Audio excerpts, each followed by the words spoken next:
नमस्कार विद्यार्थी मित्रांनो, मी ईश्वरी हडकर हडकर टीचर चॅनलवर परत एकदा आपलं अगदी मनापासून स्वागत करते। तर मी आज स्टँडर्ड 8साठी मॅथ्सचा लेसन नंबर 14 घेऊन आली आहे। लेसन नंबर 14चा 14.1 आपण ऑलरेडी ह्या अगोदरच्या लेक्चरमध्ये पाहिला आहे। त्याची लिंक मी तुम्हाला डिस्क्रिप्शन बॉक्समध्ये टाकून ठेवते, म्हणजे तोही व्हिडिओ तुम्ही बघू शकता। आज आपण 14.2 चे जे क्वेश्चन्स आहेत ते क्विक मध्ये बघणार आहोत, कारण आता एक्झाम जवळ आली आहे, त्यामुळे मी तुमची क्विक रिव्हिजन घेते। मग आता पहिला तुम्ही नेहमी मी तुम्हाला सांगते की तुम्ही बुक सोबत ठेवायचं ज्यावेळी माझं लेक्चर ऐकाल त्यावेळी, आणि नोटबुक आणि पेन, म्हणजे माझ्याबरोबर तुम्ही पण सॉल्व करायचं आहे। फक्त जो पहिला क्वेश्चन आहे त्याचं गिवन वगैरे मी तुम्हाला इथे लिहून दाखवलं आहे। अशा प्रकारेच प्रत्येक प्रश्नाचं गिवन तुम्ही लिहायचं आहे आणि नंतर फॉर्म्युला आणि मग क्वेश्चन आपण सोडवायचं आहे। आता ही पहिला क्वेश्चन मी तुम्हाला पूर्ण सोडवून दाखवते आणि सेकंड क्वेश्चनपासून मी फक्त तुम्हाला क्वेश्चन वाचून तो कशा प्रकारे सॉल्व करायचा आहे एवढंच दाखवते, कारण हा जो फॉर्मॅट आहे तोच सगळ्या क्वेश्चनचा आहे। तर बुक ओपन करा, पेज नंबर 93। पहिला क्वेश्चन आहे, on the constructions work of the flyer bridge there were 320 workers initially. हे बघा, मी पहिलं लिहिलं आहे ना, नंबर ऑफ वर्कर्स इनिशियली किती आहे? 320। नंबर ऑफ वर्कर्स म्हणजे काय झालं इथे? तर प्रिन्सिपल झालं। आपण बँकिंगच्या ह्याच्यात वगैरे अमाऊंटच्या ह्याच्यामध्ये जी मेन रक्कम होती त्याला प्रिन्सिपल शब्द वापरत होतो ना, जे आपण गुंतवत होतो। तर इथे इनिशियली वर्कर्स किती आहेत? सुरुवातीचे वर्कर किती आहेत? ते 320, म्हणून ते प्रिन्सिपल झालं। पुढे बघा, the number of workers were increase by 25% every year, म्हणजे रेट इथे काय झाला? 25% पर इयर, हा rate of increase in workers झाला, म्हणजे तो आर झाला इथे। आणि पुढे काय म्हटलंय बघा, find the number of workers after 2 years, म्हणजेच एन किती दिले आपल्याला इथे त्यांनी? 2 इयर्स। आणि अमाऊंट काय करायची आपल्याला? Find the workers after 2 years ना, म्हणजे 2 वर्षानंतर किती वर्कर्स आपल्याला होतील ते काढायचे आहेत, कारण 25%ने दरवर्षी वर्कर्स वाढत आहेत। मग आपला फॉर्म्युला काय आहे? Amount is equal to principal multiply by in the bracket 1 plus r upon 100 bracket complete raise N. मग दिलेल्या व्हॅल्यू मी इथे पुट केला। प्रिन्सिपल किती आहे आपलं? 320 in the bracket 1 plus rate किती आहे? 25 अपॉन 100 आणि इयर किती आहे? 2। तर इथे मी इथे सगळं जे दिलं आहे आपल्याला नंबर्स दिलेत ते पुट करून घेतले। देअरफॉर साईन प्रत्येक वेळी घालायला विसरायचं नाही। मग पुढे therefore amount is equal to काय होणार सांगा? आधी आपण ब्रॅकेट सॉल्व करणार। 320 इन द ब्रॅकेट, ॲडिशन आणि सबट्रॅक्शनला पहिल्या लेक्चरमध्येच सांगितलं आहे तुम्हाला, डिनॉमिनेटर सेम लागतात। मग ह्याचा डिनॉमिनेटर 100 आहे, मग ह्याच्या बोथ द साईड कितीने मल्टिप्लाय करायचं आहे आपल्याला? 100ने। मग 100 अपॉन 100 होणार। 100 प्लस 25 किती? तर 125, आणि डिनॉमिनेटर आपण कॉमन घेतो, raise 2। Therefore amount is equal to 320 multiply by 125 upon 100 multiply by 125 upon 100। आता आपण हे आहे ते स्मॉल करून घेऊया। इथे ह्या 0ला हा 0 कॅन्सल झाला। नंतर आपण 5ने डिव्हिजन करूया। 125चा युनिट प्लेसला 5 आहे आणि इथे 10 आहे, मग दोन्ही नंबर आहेत ते 5ला डिव्हिजिबल आहेत। किंवा तुम्ही इथेही ते शॉर्ट करून नंतर इथे लहान करून घेऊ शकता। जसं की आता इथे मी दोन्ही नंबर आहेत ते 25ला डिव्हिजिबल आहेत ना, मग 25 4 जा आणि 25 5 जा, असंही करू शकते। तुम्हाला जी मेथड सोपी वाटेल त्या मेथडने करा। तसंच इथे आता काय होणार सांगा? 5 2 जा आणि 5 2 जा 10 आणि 2 राहिले 5 5 जा 25, आणि त्याच्यानंतर मग हे दोन्ही नंबर परत 2ला डिव्हिजिबल आहे। 2 1 जा 2, 2 1 जा 2, 2 6 जा 12। Therefore amount is equal to काय होणार सांगा? अजूनही किचकट होऊ नये म्हणून मी आधी खाली लिहून घेते, मल्टिप्लाय बाय 5 अपॉन 4। अशा प्रकारे आन्सर आलं आहे आपलं। देअरफॉर 4 1 जा 4, 4 4 जा 16, म्हणजेच 4 मल्टिप्लाय बाय 25 4 जा किती? तर 125, आणि ह्याचं फायनल आन्सर येतं आहे मग 500। अशा प्रकारे ही एक मेथड झाली सॉल्व करायची। किंवा दुसरं काय करू शकतो आपण? ह्याच ठिकाणी अमाऊंट इज इक्वल टू काय आहे सांगा? 320 in the bracket 125 upon 100 raise 2। मग amount is equal to 320 in the ब्रॅकेटच आपण जर हे लहान करून घेतलं तर इथे 25ने दोन्ही बाजूला भाग जातोय ना, 25 4 जा आणि 25 5 जा, मग 5/4 रेज टू असं होईल. म्हणजेच 320 5/4 मल्टिप्लाय बाय 5/4. मग 4 1 जा 4,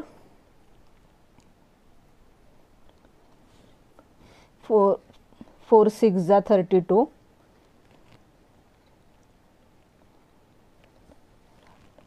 4 8 जा आणि हा 0 आहे तसा ठेवला तर परत एकदा 4नेच जातोय. 4 1 जा 4, 4 2 जा आणि 0 जा. मग आपल्याला आन्सर सेम मिळणार बघा. 20 मल्टिप्लाय बाय किती झालं, 5 2 जा 10 आणि मल्टिप्लाय बाय 5, सेम आन्सर आलं. जी मेथड तुम्हाला इझी वाटेल त्या दोन्हीपैकी कुठलीही मेथड तुम्ही वापरलात तरी इथे चालेल. इथे कॅल्क्युलेशन जरा इझी पडतं. जी सोपी वाटेल ती वापरायची आणि खाली फायनल आन्सर मात्र लिहायला विसरायचं नाही. वर्ड प्रॉब्लेम असतं त्यावेळी फायनल आन्सर तुम्हाला कंपल्सरी लिहायचंच असतं. There will be 500 workers after 2 years. जो क्वेश्चन विचारला आहे ते आन्सरमध्ये खाली लिहायचं आहे तुम्हाला. There will be 500 workers after 2 years. अशा प्रकारे पहिला क्वेश्चन आपण सोडवला. नेहमी गिवन पहिलं लिहायचं. हे बघा, हे तर आपल्याला लिहायला आपलं काहीच डोकं चालवावं लागत नाही ना. हे जे क्वेश्चनमध्ये दिलेलं आहे तेच आपण लिहिलं आहे. फॉर्म्युला आपला लर्न असणार. फॉर्म्युलामध्ये व्हॅल्यू पण आपण पुट केल्या. एवढं जरी केलं तरी हाफ किंवा तुम्हाला 1 मार्क मिळून जाईल फॉर्म्युलाचा आणि गिवनचा. मात्र पुढचं मात्र कॅल्क्युलेशन तुम्हाला करताच आलं पाहिजे आणि फायनल आन्सर पण तुम्हाला कंपल्सरी लिहायचंच असतं वर्ड प्रॉब्लेममध्ये खाली, नाही तर तुमचा हाफ मार्क कट होण्याची शक्यता असते. ठीक आहे. आता जे सेकंडपासून क्वेश्चन आहेत ते मी तुम्हाला क्विकमध्ये फक्त कशा प्रकारे सॉल्व करायचे ते दाखवते. बाकी गिवन वगैरे मी ओरली सांगेन. फॉर्म्युला आणि सॉल्व आपण फक्त पटकन करूया जेणेकरून तुम्हाला कॅल्क्युलेशन फक्त त्यातलं व्यवस्थित समजावं. आता इथे सेकंड क्वेश्चन काय दिला आहे तो बुकमधला बघा तुम्ही. मी इथे वाचून दाखवते तुम्हाला. A shepherd has 200 ships with him. Find the number of ships with him after 2 years if the increasing in the number of the ships is 10% every year. 10%ने every इयरला वाढत आहेत. परंतु हा जो मॉडिफाय करून घेतला आहे क्वेश्चन 10%च्या ऐवजी तुम्हाला इथे 8% घ्यायचं आहे. हां, मग आता प्रिन्सिपल म्हणजेच काय, तर नंबर ऑफ शिप्स इनिशियली, सुरुवातीला जे होते शिप्स, म्हणजे इथे काय म्हणायचं, नंबर ऑफ शिप्स इनिशियली किती होते 200. रेट म्हणजेच काय, तर rate of increasing in ship. Rate जो इन्क्रीज होतोय शेपला एव्हरी इयर्स 8%ने. आणि नंबर ऑफ इन्क्रीजिंग इयर्स किती आहेत तर 3 years. आणि अमाऊंट काय काढायची आपल्याला, number of ship after 2 years. Number of ship after 2 years आपल्याला इथे काढायचे आहेत. मग अमाऊंटचा फॉर्म्युला मी लिहिला. दिलेल्या प्रिन्सिपलची व्हॅल्यू 2000, 1 प्लस रेट आपण घेतला आहे इथे 10 घ्यायचं आहे, 8 नाही घ्यायचं आहे. कुठल्या बुकमध्ये बघा 8 असेल तर तिथे 10 करून घ्या तुम्ही तो. आणि नंतर मग 10/100 रेज 2. त्याच्यानंतर मग amount is equal to 200 in the bracket. Denominator same केल्यावर 100 + 10 होणार आणि आन्सर येणार आपलं अशा प्रकारे. आणि इथेच आपण 0ला 0 कॅन्सल केला तर काय राहतं आहे, amount is equal to 200 multiply by 11/10 multiply by 11/10. Therefore amount is equal to 0ला 0 कॅन्सल झाला, ह्या 0ला हा 0 कॅन्सल झाला. 11चा हे स्क्वेअर किती आहे, 11 11 जा 121. आणि मग तुम्हाला आन्सर मिळणार 2ने मल्टिप्लाय केल्यावर 2 1 जा 2, 2 4 जा 2 1 जा 2. आणि मग फायनल आन्सर तुम्ही लिहायचं आहे, the shepherd will have 242 ships after 2 years. फक्त हे कॅल्क्युलेशन व्यवस्थित जमणं अतिशय गरजेचं आहे. आणि शेवटी फायनल आन्सर पण लिहिणं गरजेचं आहे. The shepherds will have number of ships after 2 years काढायचे आहेत ना. मग the shepherds will have 242 ships after 2 years. अशा प्रकारे आपण सेकंड क्वेश्चन पण कसा सोडवायचा तो बघितला आहे. गिवन, फॉर्म्युला, सोल्युशन आणि फायनल आन्सर हे 4 स्टेप लक्षात ठेवा. गिवन, फॉर्म्युला, सोल्युशन आणि फायनल आन्सर. पुढचा तिसरा क्वेश्चन आता आपण बघूया. तिसरा क्वेश्चन बघा काय विचारला आहे तो. In a forest there are 40,000 trees. Find the expected number of trees after 3 years if the objective is to increase the number at the rate of 5% per year. मग आता पहिलं प्रिन्सिपल म्हणजे काय लिहिणार आपण, नंबर ऑफ ट्रीज इनिशियली. मग number of trees initially किती होते तर 14,000. नंतर रेट किती लिहिणार आपण, rate of increase in trees 5% per year. N किती लिहिणार, नंबर ऑफ इयर 3 इयर्स. आणि आपल्याला अमाऊंट काय काढायची आहे, number of trees after 3 years. मग हे गिवन लिहिल्यानंतर फॉर्म्युला लिहायचा. फॉर्म्युला लिहिल्यानंतर अमाऊंट ज्या फॉर्म्युलामध्ये आपण दिलेल्या सगळ्या व्हॅल्यू पुट केल्या, त्यानंतर amount is equal to 40,000 in the bracket. Denominator same केल्यानंतर आन्सर मिळणार आपल्याला 105/100 रेज 3. आता आपण काय करूया, इथे 0 आहेत ना भरपूर, मग इथे कॅन्सल न करता पहिल्या मेथडने मी इथे सोडवते. तुम्ही कुठलीही मेथड वापरू शकता. Multiply by 105/100 multiply by 105/100 multiply by 105/100. मग 1 2 3 4 1 2 3 4. जर युनिट प्लेसला जेवढे 0 आहेत तेवढे आपण कॅन्सल करू शकतो. मग डायरेक्ट कॅन्सल केलं मी. आणि हा नंबर आणि हा नंबर डिव्हिजिबल आहेत.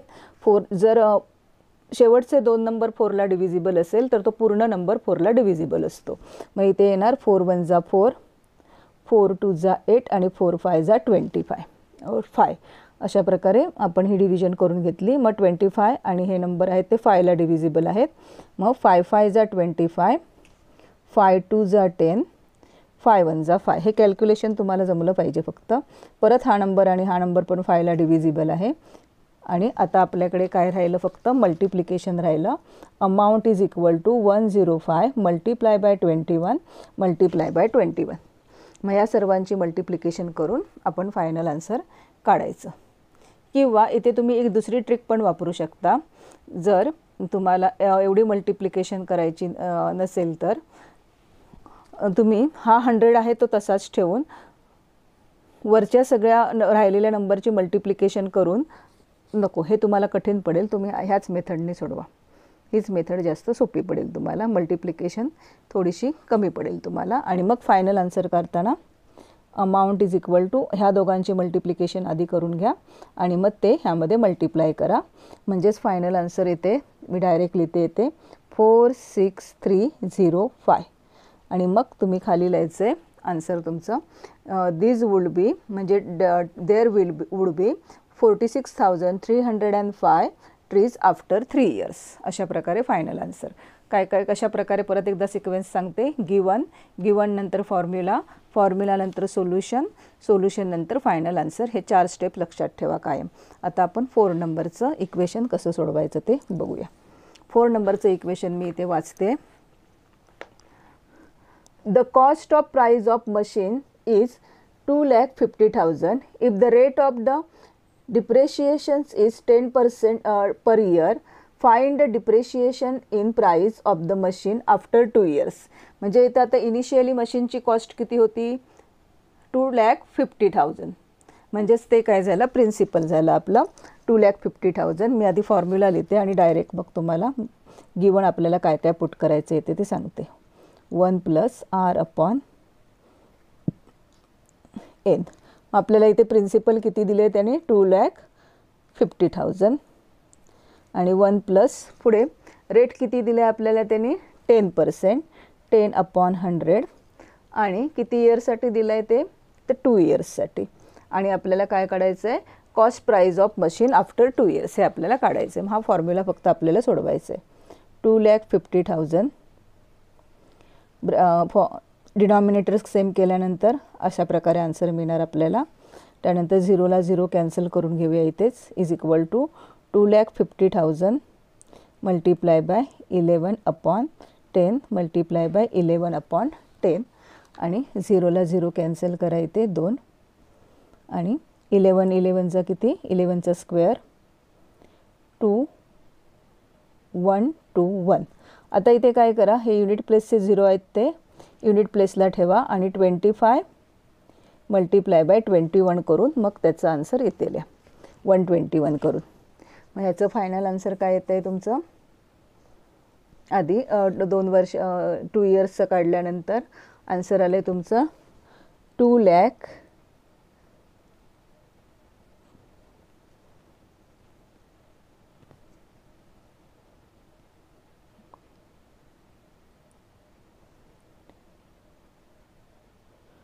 2,25,000 हे आन्सर येते तुमचं. किती वर्षाचं तर 2 इयर्सचं price of machine after 2 years. After 2 years मशीनची प्राइस एवढी होणार आहे आणि कितीने डिक्रीज झाली आहे ती प्राइस असा क्वेश्चन आहे आपल्याला 2 इयर्स नंतर मशीनची प्राइस किती होणार आहे एवढाच क्वेश्चन नाही विचारला आहे, तर ती प्राइस आहे ती कितीने डिक्रीज झाली असा क्वेश्चन विचारला आहे. म्हणजेच काय करावं लागणार आपल्याला, इनिशियल जी प्राइस होती त्यातनं ही प्राइस मायनस करावी लागणार, म्हणजे तुम्हाला 2 इयर्स नंतर प्राइस कितीने डिक्रीज झाली आहे ते आन्सर मिळणार. ते आपण आता करूया. इथे डायरेक्ट दाखवते. पुढे लिहायचा फॉर्म्युला तुम्ही जो विचारला आहे क्वेश्चन तो, after 2 years depressions in the price of machine is equal to initial price of machine minus price of machine after 2 years, आणि मग दोघांचंही मायनस करायचं.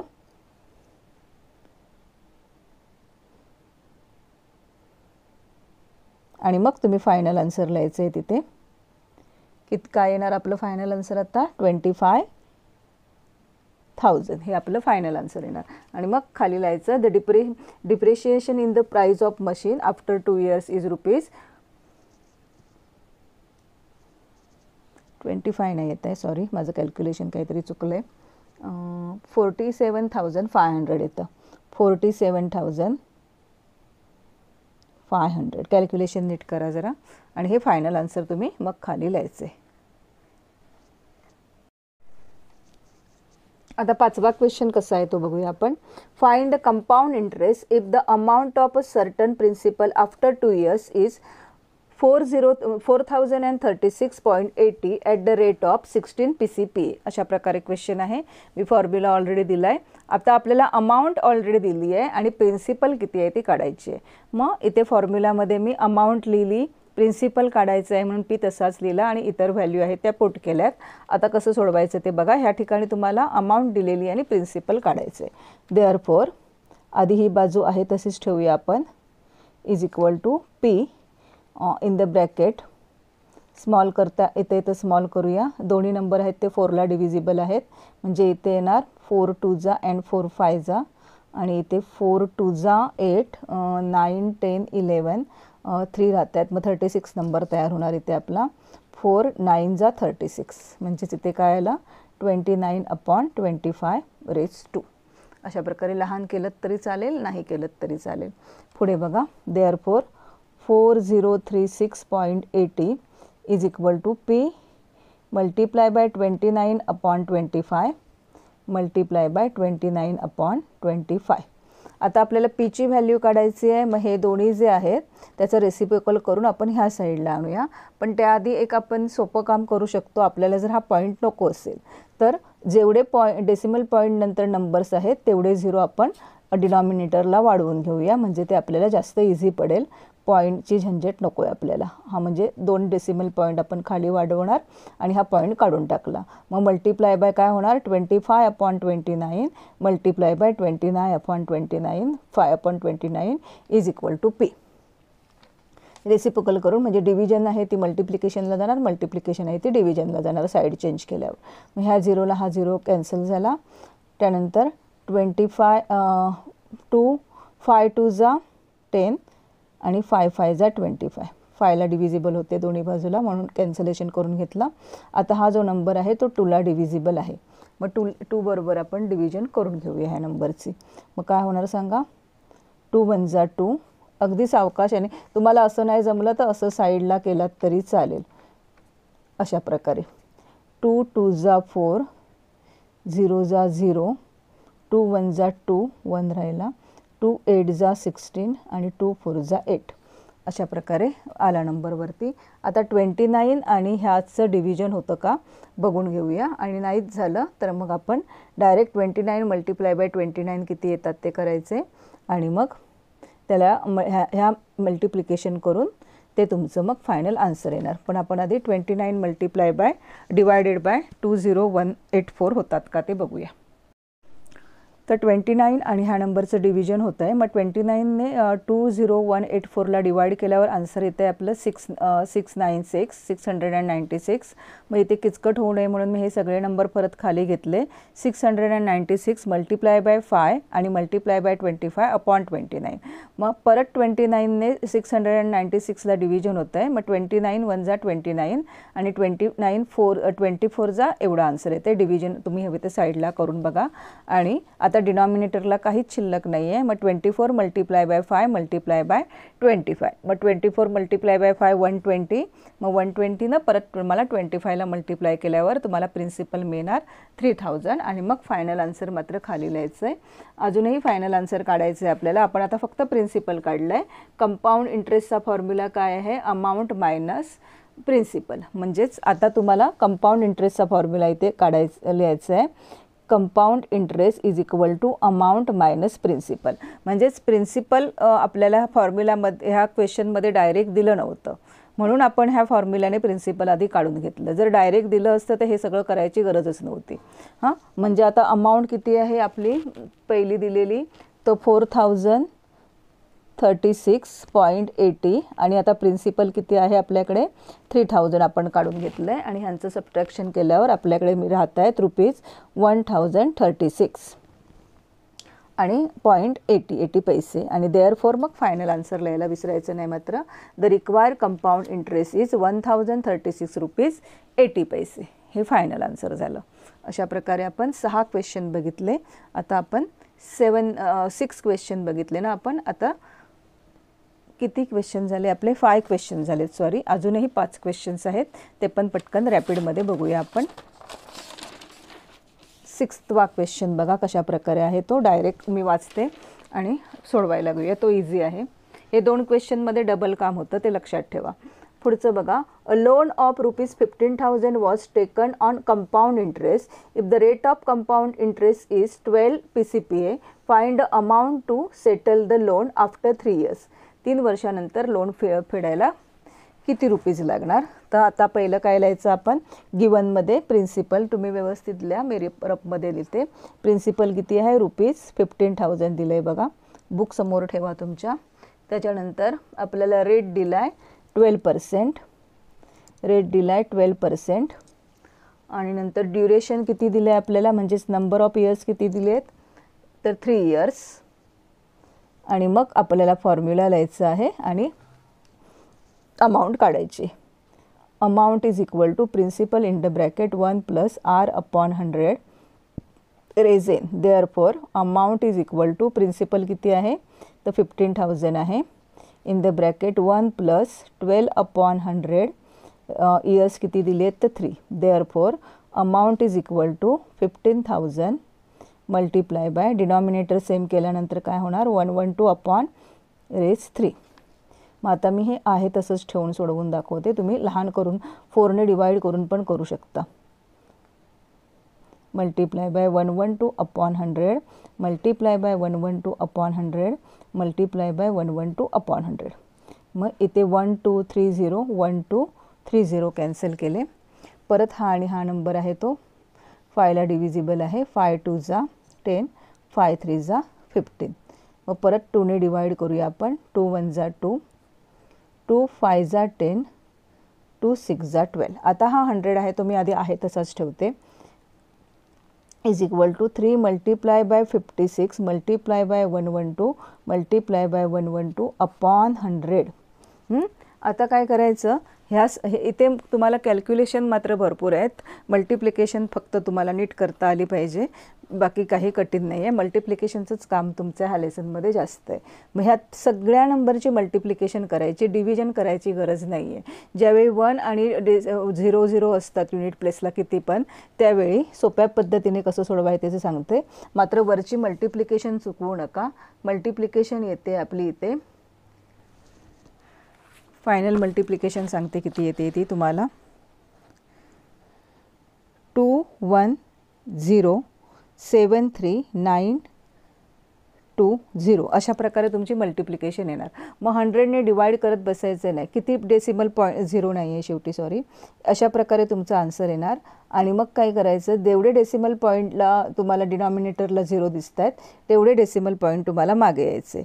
म्हणजेच युनिट प्लेसपासून किती 0 आहे डिनॉमिनेटरला 1 2, मग 1 2 पॉईंट मागे येऊन इथे पॉईंट द्यायचा. डिव्हिजन पण हवं तर करून बघा, तुम्हाला आन्सर असंच मिळणार. फक्त इथे जो नंबर असेल पहिला नंबर तो 1च पाहिजे, बाकी मग इथे 0 कितीही असले तरी चालतील. जेवढे 0 असतात तेवढे 0 तुम्ही युनिट प्लेसपासून मागे येऊन पॉईंट द्यायचा. म्हणजे ज्यावेळी अशा प्रकारे नंबर असतात 10 100 1000 10,000 1 लाख, त्यावेळी तुम्हाला डिव्हिजन करत बसायची गरज नाही आहे. फक्त युनिट प्लेसपासून तेवढे 0 तुम्ही मागे यायचे. आणि मग फायनल आन्सर तुम्हाला खाली लिहायचं आहे. The amount to be paid to the settle down the loan at the end after 3 years is equal to ₹21,073.92 पैसे.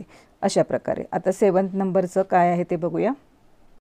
7 नंबरचा क्वेश्चन एकदम इझी आहे. इथे पण तुम्हाला फक्त अमाऊंटचा फॉर्म्युलाच वापरायचा आहे आणि प्रिन्सिपल काढायचं आहे. बघा क्वेश्चन काय आहे तो. A principal amounts to ₹13,924 in 2 years by compound interest at 18% PCPA. Find the principal. Principal amount दिली आहे तुम्हाला, म्हणजे अमाऊंट दिली आहे आणि अमाऊंटवरनं आपल्याला काय काढायचं आहे, प्रिन्सिपल काढायची. मग गिवन वगैरे सगळं लिहायचं. अमाऊंट किती आहे ₹13,924. ड्युरेशन म्हणजे एन आहे 2 years आणि रेट किती आहे इंटरेस्टचा 18 PA. नंतर फॉर्म्युला लिहा तुम्ही. मग amount is equal to direct मी व्हॅल्यू पुट करते. अमाऊंट दिलं आहे आपल्याला ऑलरेडी ना, 13,924 इज इक्वल टू प्रिन्सिपल आपल्याला काढायचं आहे आणि इथे येणार 1 प्लस आर किती दिलं आहे 18/100 डिनॉमिनेट रेज 2. नंतर मग हा नंबर आहे तो आधी आहेच तसाच लिहायचा अमाऊंटचा आणि ब्रॅकेट सॉल्व करून घेऊया आपण. 118/100 रेज 2. मग 13,924 is equal to principal multiply by 118/100 multiply by 118/100 आणि मग प्रिन्सिपल ज्यावेळी काढतो त्यावेळी हे जे नंबर आहेत ते रेसिप्रोकल करून आपण ह्या साईडला आणतो सगळे. म्हणजेच काय होणार 13,924 multiply by 100/118 multiply by 100/118 is equal to principal. अशा प्रकारे लिहिणार. आणि मग हे कॅल्क्युलेशन केल्यानंतर तुम्हाला डायरेक्ट आन्सर 118ने ह्याला डिव्हिजन होतं आहे. 2ने आधी डिवाइड करा. आता मग अशी सांगितलं आहे तुम्हाला, जर युनिट प्लेसला 0 आणि 8 असेल तर 2ला डिव्हिजिबल असतात. म्हणजे जेवढं शॉर्ट करता येतं तेवढं शॉर्ट करत जायचं. हेच कॅल्क्युलेशन तुम्हाला जमणं गरजेचं आहे. हे एकदा आलं की पुढचं सगळं सोपं आहे. मग हे जेवढे लहान करता येतील तेवढे लहान करून नंतर तुम्हाला फायनल आन्सर इथे डायरेक्ट देते मी. काय येते ते 10,000 इज इक्वल टू प्रिन्सिपल. अशा प्रकारे आपण खाली मग फायनल आन्सर लिहायचं. तर रिक्वायर्ड प्रिन्सिपल इज ₹10,000. फक्त कॅल्क्युलेशन हा एक मोठा तुमचा इथे त्याची प्रॅक्टिस करा, तीच गरजेची आहे. बाकी क्वेश्चन्स खूप इझी आहेत. पुढचा क्वेश्चन्स बघण्याआधी आपण 9वा क्वेश्चन जो इझी आहे तो आधी बघूया. मग 8वा आणि 10वा मी तुम्हाला समजावून सांगते शेवटी, कारण 9वा थोडा इझी आहे. 8वा आणि 10वामध्ये कॅल्क्युलेशन थोडं जास्त आहे, ते शेवटी बघूया. In how many years will ₹700 amount to ₹847 at the compound interest rate of 10 PCPA. म्हणजे प्रिन्सिपल दिले आपल्याला ₹700, अमाऊंट पण दिली आहे आपल्याला 847 आणि रेट दिला आहे आणि आपल्याला नंबर ऑफ इयर्स काढायचे आहेत. मग दिलेल्या आधी गिवन लिहून झाल्यावर फॉर्म्युला लिहायचा आहे. मी डायरेक्ट आता इथे फॉर्म्युलामध्ये व्हॅल्यू पुट करते. अमाऊंट दिली आहे आपल्याला 847, प्रिन्सिपल पण दिलं आहे आपल्याला, रेट पण दिला आहे आपल्याला आणि आपल्याला काय काढायचं आहे एन काढायचं आहे, इथे नंबर ऑफ इयर्स काढायचे. ठीक आहे ना. मग देअरफॉर हा जो इथे आधी आपण ब्रॅकेट सॉल्व करूया. कधीही आधी ब्रॅकेट सॉल्व करायचं. किती येणार सांगा 110/100 आणि एन येणार इथे. त्याच्यानंतर मग 700 जे इथे मल्टिप्लिकेशनला आहे ते इथे आपण चेंज केली, त्या इक्वल टूच्या दुसऱ्या साईडला आणलं की डिव्हिजनला जाणार. Is equal to 110/100 raise N. मग आता हे ज्यावेळी आपण शॉर्ट करून घेणार त्यावेळी आपल्याला मिळणार आहे आन्सर 100ने दोन्ही बाजूला डिव्हिजन होतं आहे. 100ने डिवाईड केल्यावर 100ने 7ने डिवाईड केलं आहे बोथ द साईड. इथे येणार 100 तुमचे आणि इथे येणार आहेत 1 to 1.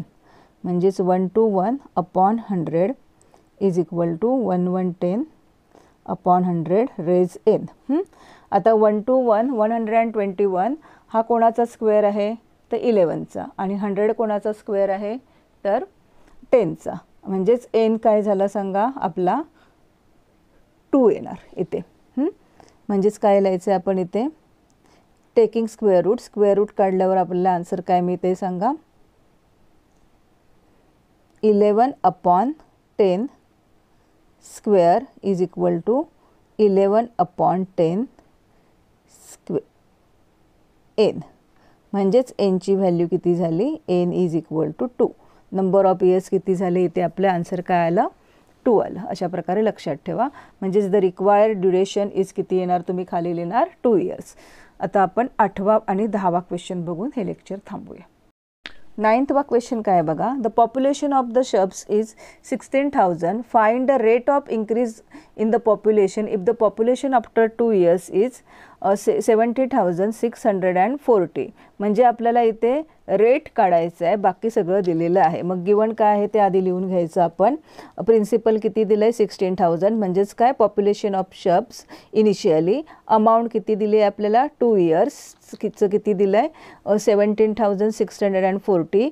इयर्स म्हणजे ड्युरेशन दिलं आहे आपल्याला 2 इयर्स आणि रेट काढायचं आहे. मग आधी फॉर्म्युला लिहायचा. गिवन फॉर्म्युला 2 स्टेप लिहून झाल्यानंतर जे काही आहे ते लिहून घेऊया. नंबर्स आपल्याला अमाऊंट दिली आहे 17,640. प्रिन्सिपल पण दिलं आहे आपल्याला त्यांनी तेही लिहून घेतलं आपण. त्याच्यानंतर 1 प्लस रेट दिला नाही आहे इथे आणि आपल्याला नंबर ऑफ इयर्स पण दिलेत. आता हा जो इथे मल्टिप्लिकेशनला आहे तो ह्या साईडला डिव्हिजनला आणूया. नंबर्स नीट लिहा घाई गडबड न करता. इज इक्वल टू काय येणार आपलं 1 प्लस r अपॉन 100 रेज 2. आता हे स्क्वेअरिंगच्या फॉर्मॅटमध्ये आहे. मग हे पण स्क्वेअरिंगच्या फॉर्मॅटमध्ये आणायचं. 16 आहे म्हणजे खाली येणार आपला डिनॉमिनेटरला 40. 4चा स्क्वेअर 16 आणि इथे तुम्ही करून बघा हवं तर. आणि इथे येणार आहे 42. 42चा स्क्वेअर आहे आणि इथे लिहिणार आपण 1 प्लस r अपॉन 100 स्क्वेअर. आता r आपल्याला काढायचं आहे. मग हा स्क्वेअरचं साईन आपल्याला कॅन्सल करायचं इथून. मग काय लिहायचं taking square root both the side. सोपा आहे प्रश्न. फक्त इथे स्क्वेअरिंग करता आलं पाहिजे तुम्हाला. स्क्वेअर रूट काढता आले पाहिजे. Square roots both the side. मग स्क्वेअर रूट काढून टाकल्यावर काय होणार सांगा इथे 42 upon 40 is equal to 1 plus r upon 100. मग आता 100 जो हा मल्टिप्लिकेशनला आहे तो आपण डिव्हिजनला ह्या साईडला नेऊ शकतो. पण नाही नेऊ शकत कारण ॲडिशनचं साईन आहे ना. त्यामुळे डिनॉमिनेटर सेम केले पाहिजेत आधी आपल्याला. मग नंतरच आपण तो तिकडे नेऊ शकतो. किंवा काय केलं आपण हा 1 जो आहे इथे प्लस आहे तो या साईडला मायनसला आणूया. 42 अपॉन 40 हा जो 1 आहे तो इथे आपण मायनसला आणून मग त्याचे डिनॉमिनेटर सेम करूया. तसं केलं तरी चालेल. मग आता डिनॉमिनेटर सेम केल्यानंतर काय होणार सांगा 40 अपॉन 40 होणार ना इथे. म्हणजेच 42 मायनस 40 केल्यावर आपल्याला मिळणार इथे 2 upon 40 is equal to r upon 100. मग हा जो 100 आहे तो आपण इथे मल्टिप्लिकेशनला आणूया. डिव्हिजनला आहे ना त्या साईडला म्हणून. आणि मग तुम्हाला rची व्हॅल्यू मिळणार. 0ला 0 कॅन्सल करा इथे. नंतर 1 0 राहिला तरी पण 2 2 जा 4 2 5 जा 10 2 1 जा 2 2 1 जा 2. म्हणजेच रेट किती मिळाला आपल्याला 5%. कॅल्क्युलेशन आलं व्यवस्थित. तर हाही क्वेश्चन सोपा आहे. The population sub increase by 5% in year. आता आपण लास्टचा क्वेश्चन आहे तो पण करून टाकूया. 10 नंबरच्या क्वेश्चनमध्ये तुम्हाला थोडं मॉडिफिकेशन तिथेही केलेलं आहे आणि तुम्हाला 3 फॉर्म्युलाज इथे वापरायचे. पहिलं तुम्हाला PNRचा सिम्पल इंटरेस्टचा फॉर्म्युला वापरायचा आहे.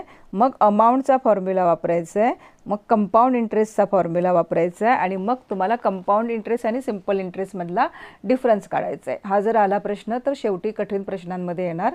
कुठले कुठले फॉर्म्युले सांगितले मी? पहिलं सिंपल इंटरेस्टचा फॉर्म्युला, मग अमाऊंटचा फॉर्म्युला, मग कंपाऊंड इंटरेस्टचा फॉर्म्युला आणि मग कंपाऊंड इंटरेस्ट आणि सिंपल इंटरेस्टमधला डिफरन्स. क्वेश्चन काय आहे बघा, find the difference between the simple interest and compound interest on 20,000 rupees at 8%. हां, म्हणजे आपल्याला गिवन काय आहे, प्रिन्सिपल दिलेली आहे किती, तर 20,000 आणि रेट किती दिला आहे आपल्याला 8% आणि इथे इयर दिलं नाही आहे, ते मॉडिफाय करून मग त्याचं इयर 2 असं दिलेलं आहे. प्रिन्सिपल दिले आपल्याला ₹20,000, रेट दिला आहे आपल्याला 8 PCPA म्हणजे 8% आणि एन पण दिलेलं आहे, कुठल्या कुठल्या बुकमध्ये नसेल तर लिहून घ्या 2 इयर्स. आणि आपल्याला काय विचारलं आहे, तर कंपाऊंड इंटरेस्ट आणि सिंपल इंटरेस्टमधला डिफरन्स काय आहे. मग आता आपण एक एक आधी कंपाऊंड इंटरेस्ट आणि सिंपल इंटरेस्ट काढून घ्यायला पाहिजे ना. मग सिंपल इंटरेस्टचा फॉर्म्युला काय आहे, is equal to principal multiply by year multiply by rate upon 100. म्हणजेच काय येणार, 20,000 multiply by 2 multiply by 8 upon 100. 2 झिरोला हे 2 झिरो कॅन्सल केले की ह्यांची मल्टिप्लिकेशन करायची. 2 8 जा 16 आणि 16 2 जा 32 आणि जे झिरो आहेत 2 ते पुढे लिहायचे. हे झालं तुमचं. मग खाली लिहायचं simple interest is equal to 3,200. मग अमाऊंट काढायची आहे ना, कंपाऊंड इंटरेस्ट काढायचे आहे. मग कंपाऊंड इंटरेस्टला आपल्याला प्रिन्सिपल लागतं आणि अमाऊंट लागते ना, अमाऊंट मायनस प्रिन्सिपल. तर प्रिन्सिपल आहे, मग अमाऊंट काढण्यासाठी आधी आपण अमाऊंटचा फॉर्म्युला वापरणार इथे आणि मग आपण ते कंपाऊंड इंटरेस्ट काढताना अमाऊंट मायनस प्रिन्सिपल करणार. सोपा आहे, आपण क्वेश्चन कठीण नाही आहे. मग अमाऊंट करताना परत आपण इथे प्रिन्सिपल किती दिलं आहे ते लिहूया. 1 + 8 अपॉन 100, रेज किती आहे 2 इयर्स, म्हणजेच काय येणार सांगा, 108 upon 100 raise two, therefore 108 upon 100 multiply by 108 upon 100. 1 0 गेला 2 1 2 इथे 3 4 झिरो आहेत ना टोटल, म्हणजे सगळे झिरो कॅन्सल झाले की तुमच्याकडे राहतं आहे 2 मल्टिप्लाय बाय 108 मल्टिप्लाय बाय 108 आणि मग ह्यांच्या सगळ्यांची मल्टिप्लिकेशन व्यवस्थित करा. आन्सर येते तुमचं, हा आला तुमचा कंपाऊंड अमाऊंट मिळाली. आणि कंपाऊंड इंटरेस्ट काढूया आपण. Compound interest is equal to amount minus principal. Amount किती मिळाले 23,328 मायनस सिंपल इंटरेस्ट आपण प्रिन्सिपल किती दिलं आहे आपल्याला त्याने 20,000 आणि ह्यांचं मायनस केल्यावर आन्सर येते 3,328. हे झालं आपलं सिंपल इंटरेस्ट. आता आपला फॉर्म्युला काय आहे काढायचा, डिफरन्स बिटवीन कंपाऊंड इंटरेस्ट आणि सिंपल इंटरेस्ट, तर दोघांचं मायनस करायचं. Therefore difference between compound interest and simple interest is equal to compound interest minus simple interest. म्हणजेच काय, तर 3,328 मायनस 3,200 आणि म्हणजेच किती आला डिफरन्स दुकानमधला ₹128. आणि मग खाली फायनल आन्सर लिहायला मात्र विसरायचं नाही आहे आपल्याला. The difference between the simple interest and compound interest is ₹128. म्हणजेच काय करावं लागलं ह्या प्रश्नाला, आपल्याला डिफरन्स विचारलेला कंपाऊंड इंटरेस्ट आणि सिंपल इंटरेस्टमधला. मग आपल्याला कंपाऊंड इंटरेस्ट पण दिला नाही आहे ते आणि सिंपल इंटरेस्ट पण दिला नाही आहे. मग गिवन इन्फॉर्मेशनवरनं आधी आपण सिंपल इंटरेस्टचा फॉर्म्युला वापरून सिंपल इंटरेस्ट काढला आणि कंपाऊंड इंटरेस्टचा फॉर्म्युला काय आहे, तर अमाऊंट मायनस प्रिन्सिपल. मग आपल्याकडे अमाऊंटच नाही आहे ना, मग अमाऊंटसाठी मग आपण हा अमाऊंटचा फॉर्म्युला वापरून अमाऊंट काढला आणि मग दोघांमधला डिफरन्स काढला आपण आणि मग फायनल आन्सर्ससाठी दोघांचंही मायनस केलं. 4 क्रिया केल्या आपण, सिंपल इंटरेस्ट, अमाऊंटचा फॉर्म्युला, कंपाऊंड इंटरेस्टचा फॉर्म्युला आणि compound interest minus simple interest. अशा प्रकारे आपण हा एक्सरसाइज कंप्लीट केला. फक्त 4 स्टेप लक्षात ठेवा. कुठलंही इक्वेशन जेव्हा वर्ड प्रॉब्लेम असतो त्यावेळी पहिलं काय स्टेप नंबर 1 गिवन लिहायचं, स्टेप नंबर 2 फॉर्म्युला लिहायचा, स्टेप नंबर 3 इक्वेशन सॉल्व करायचं आणि स्टेप नंबर 4 फायनल आन्सर खाली लिहायचं. अशा प्रकारे तुम्ही 14.2 पण व्यवस्थित सॉल्व करू शकता. फक्त कॅल्क्युलेशनची प्रॅक्टिस करा व्यवस्थित. ठीक आहे. तर आशा करते मी ही क्विक रिव्हिजन घेतलेली तुम्हाला तुमच्या आता सेकंड टर्मच्या एक्झामला उपयोगी पडेल आणि तुम्ही व्यवस्थित ह्यावरचे क्वेश्चन आन्सर सॉल्व कराल. लेक्चर तुम्हाला व्यवस्थित समजलं असेलच. प्रॅक्टिस करा, रिव्हिजन करा व्यवस्थित आणि चांगले मार्क्स एक्झामला आणा. लेक्चर आवडलं असेल तर नक्कीच चॅनलला सबस्क्राईब करा, शेअर करा, लाईक करा, कमेंट करा. धन्यवाद आणि रिव्हिजन मात्र करतच राहा.